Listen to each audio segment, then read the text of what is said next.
Hi there, and welcome again to the Explaining History podcast. And today we're going to be looking again at the subject of Operation Barbarossa, the largest land invasion in world history, and the onslaught by Nazi Germany against the Soviet Union. In this podcast, I'd like to talk about reactions to the invasion, reactions from Stalin, reactions from ordinary German people, reactions from onlookers in the West, both sympathetic and hostile to the Soviet Union, and also reactions by some of the people subjugated by Stalin in the Baltic states and the Ukraine to the invasion by the Nazis. Now, it's worth reiterating what we've talked about previously on podcasts about Barbarossa, that this was meant to be a war of annihilation. It was going to be a racial war, and it was going to be a war where resources would be commandeered by Germany to be redirected towards the German people and the German army at the expense of the Soviet citizens. And the Generalplan Ost, the plan for Russia, required 30 million Russians to be starved to death within the first 6 months. And the language that was put across by people like Goering and Hitler was that Russians must die so that Germans can live. And that not just Germans, but Germany as a collective whole. And this was in keeping with racial thinking, that all history was a struggle between different racial groups, and that weaker ones needed to be swept away by stronger ones. And this was nothing if not the law of nature as Hitler understood it. Most other political, economic or ideological considerations were irrelevant based in the face of this one seminal fact, as Hitler saw it, that all life is a struggle between different racial groups. Stalin did not fully understand that Hitler proposed a war of racial annihilation against the Russian peoples, and believed that there were ways in which Hitler could be dissuaded from attacking the Soviet Union, that German capitalism could be bought off by cheap resources, and that would give Stalin a time to rearm.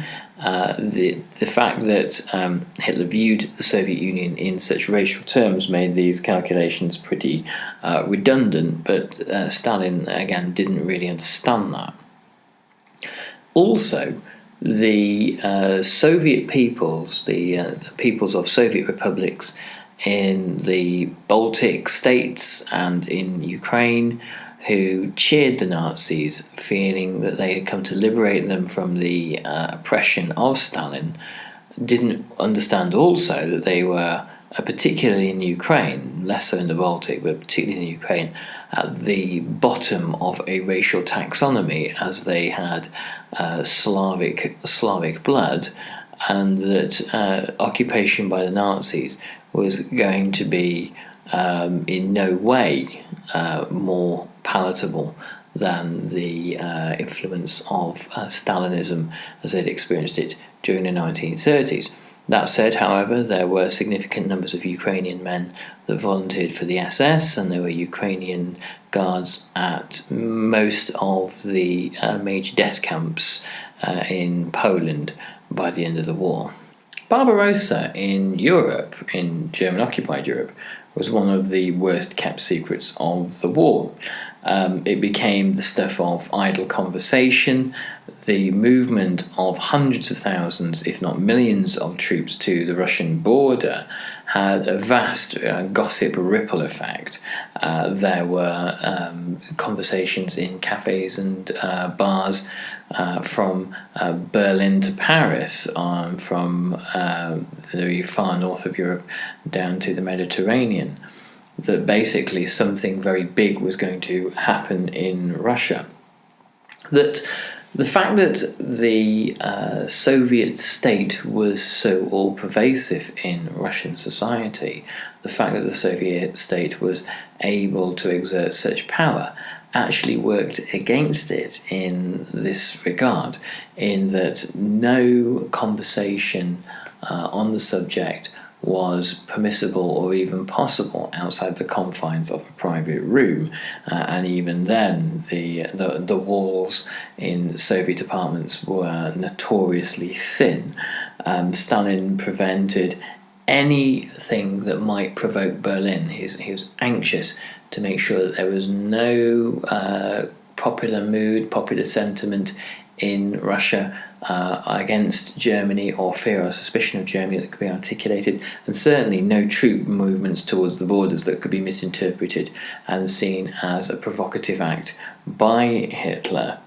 And the power with which Stalin could overrule front commanders, it meant that he, for example, ordered anti-aircraft defences to remain inactive when Luftwaffe planes began to fly over Soviet territory. In May 1941, there were over 90 flights reported over Soviet territory. Obviously, there were probably an awful lot more, as German aircraft probed Soviet defences and German spy planes took pictures of Soviet air defences, Soviet airstrips, airfields, gun emplacements, and all the other useful stuff they needed to know.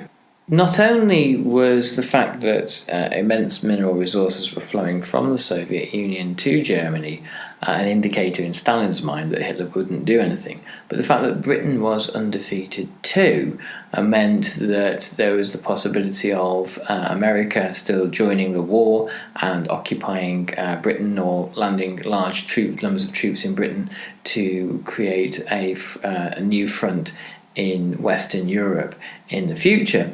And Stalin, looked at Hitler and thought, well, there's no way he would consciously begin a war on two fronts. It just doesn't make sense for him to do that at this time. Surely he'd want to defeat the British first. When the attack finally came, generals like Georgy Zhukov were far from surprised, and he had expected it to come, but there was precious little that he was actually able to do without appearing to overrule Stalin. Stalin ensured that Western Russia was largely undefended, and that there was precious little that could happen by way of fighting back. There were 2.5 million soldiers in Western Russia, out of nearly 5 million troops. The Soviets actually have 4.7 million in total, which comprised 140 divisions and 40 brigades. And this included 10,000 tanks and 8,000 aircraft. 3.6 million Axis troops came across the border, the largest invasion force in European history, certainly. And these were organised into 3 army groups: North, South and Centre.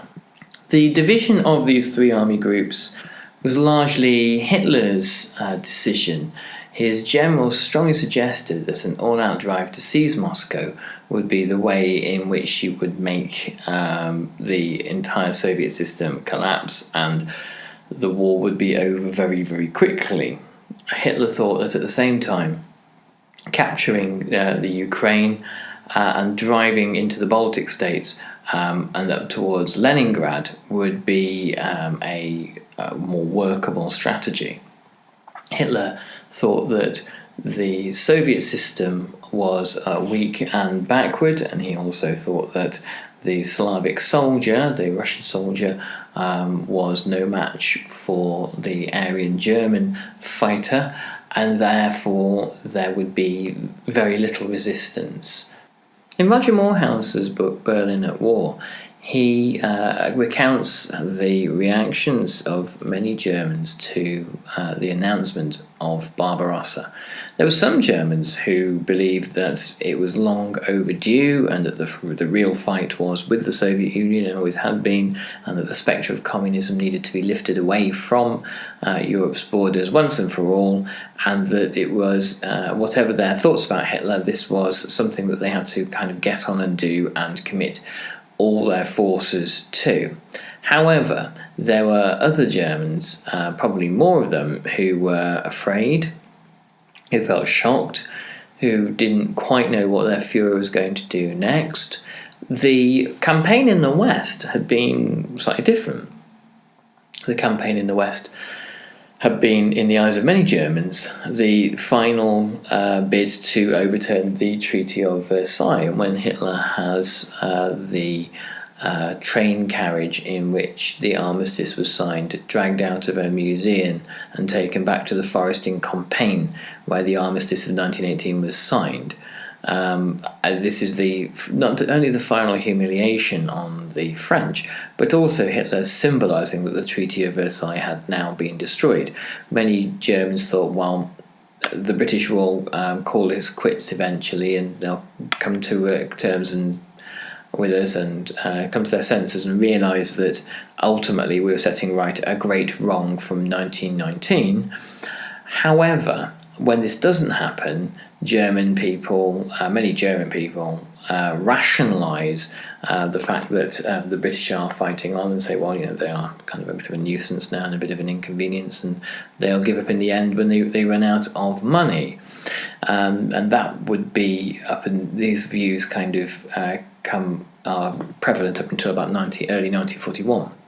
Barbarossa is a whole new departure in the war, and it escalates the war potentially into kind of a global conflict, as opposed to simply just a European one. And that especially occurs when when Hitler declares war on the USA in December following the Japanese attack on Pearl Harbor. So by the end of 1941, in point of fact, German people who wanted to see the overturn of the Treaty of Versailles got a completely different kind of war from that which they bargained for. This is deeply alarming, and the question as to where this will all end and what's going to happen is very, very troubling. It's only when the news emerges in spring 1943 that the Sixth Army has been lost at Stalingrad, that a widespread sense of pessimism about the war finally sinks in, and many German people embrace the idea that the war is probably lost and that the Red Army will be marching in the other direction in the not too distant future. Max Hastings quotes Goebbels as saying, "We must win, and win quickly. The public mood is one of slight desperation. The nation wants peace, though not at the price of defeat, but every new theatre of operations brings worry and concern." As you imagine it probably would do, the people of Nazi Germany were not particularly different in their outlook and views to most inhabitants of most modern societies, be they democratic or totalitarian. They didn't want their cities to be bombed, they didn't want to lose large numbers of their men on the battlefield, they didn't want to be bankrupted by war, and they were afraid of the unpredictability that war presented. And they had also had a taste between 1914 and 18 of roughly twice the losses that the British had had in the First World War, and to boot they'd faced a revolution, economic crisis, and the spectre of communism throughout the 1920s. So the German people had every reason to feel highly anxious about the outcome of the war, and in many cases what actually occurs when the Red Army cross back into German soil is the stuff of their worst nightmares. For the German soldiers marching into Russia, there was a combination of heady optimism. They had grown up in the Third Reich and been bombarded with the sort of misleading racial ideas that allow them to conceive of themselves as being invincible. Many of the soldiers who had swept across Western Europe the previous year in 1940 were now redeployed to Russia, and again thought that this was going to be, if anything, even easier. Some German soldiers began to start to have misgivings, however. They started to find that even though the Russian soldiers were poorly equipped and poorly led, they fought with unbelievable tenacity. And even though large numbers of Russian soldiers were encircled, captured, and killed, and those that had been captured left to starve. The soldiers that were able to put up a fight were astonishing in their resolve, and this was precisely what the German soldiers had been led to believe would not happen. If anything, it would be the collapse in morale that Hitler had predicted that would see the Red Army simply dissolve. This didn't happen. Also, the distances seemed to be far beyond anything that the Wehrmacht could possibly have conceived of. The endless, vast expanses of territory that seemed almost unconquerable in their size, and the fact that Soviet armies that hadn't been encircled kept withdrawing and withdrawing into the country's interior meant that the German soldiers were left with, if nothing else, a profound sense of unease about this huge new country. And also there was amongst the German soldiers this sense of kind of melancholy and a slight despair over the vastness of Russia, and the realization that, if anything, they had invaded a country that was too big. It was impossible. They didn't have tens of millions of troops which would have been necessary to occupy fully this enormous territory. In the Baltic, the Germans were greeted with bewildering cheers. The Baltic republics had been occupied by Stalin in 1940.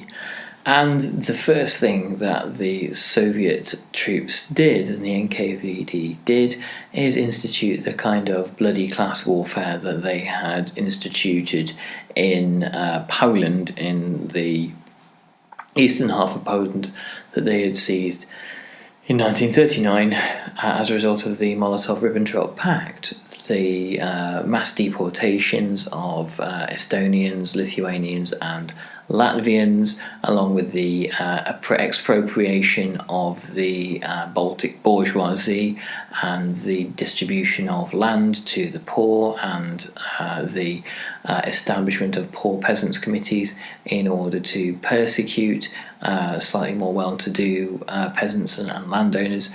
All these kinds of things made the Soviet occupiers absolutely hated.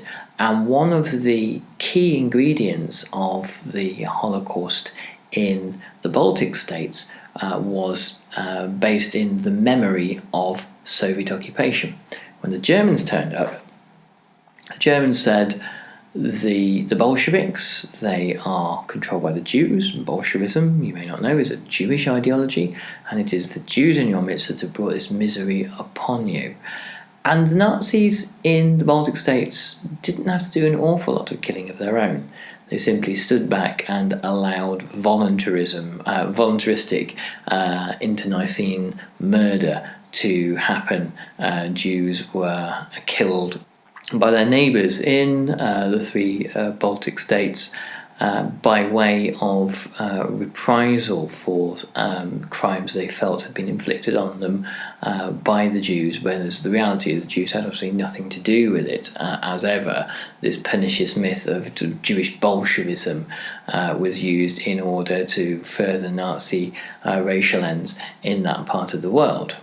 There's a much better and more in-depth description of this process in both Timothy Snyder's books, Black Earth and Bloodlands.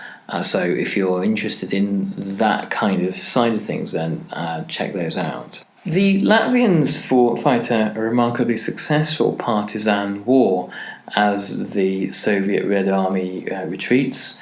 Estonian partisans captured 26,000 Soviet troops, and also the Latvians seized 3 towns from the Soviet occupiers. And at the end of the Second World War, would be mightily punished by Stalin for this slight. In Ukraine, in certain parts of the Ukraine anyway, the German army were greeted as liberators, in some way to the surprise of the Germans, who had not expected this.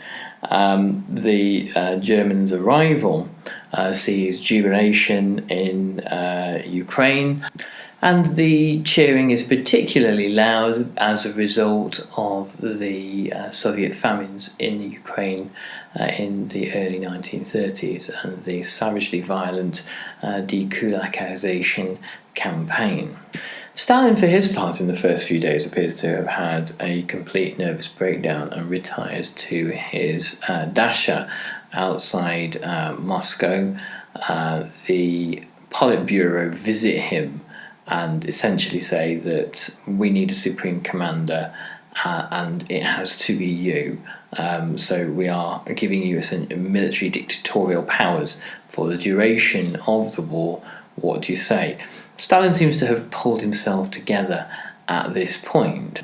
And in an almost astonishing reversal, by within 6 months, during the siege of Moscow, Stalin, with the German army almost at the gates, says that he will remain in the city and urges his colleagues to do the same. Not much of a choice, really, saying that he must be seen not to be leaving Moscow and to show leadership to the people. So he is obviously a man of great contrasts. That said, within the first few weeks of Barbarossa, the victories that the Germans achieve are some of the most astounding routs in human history. At Bialystok, at Minsk and Smolensk, entire Soviet armies are encircled and destroyed.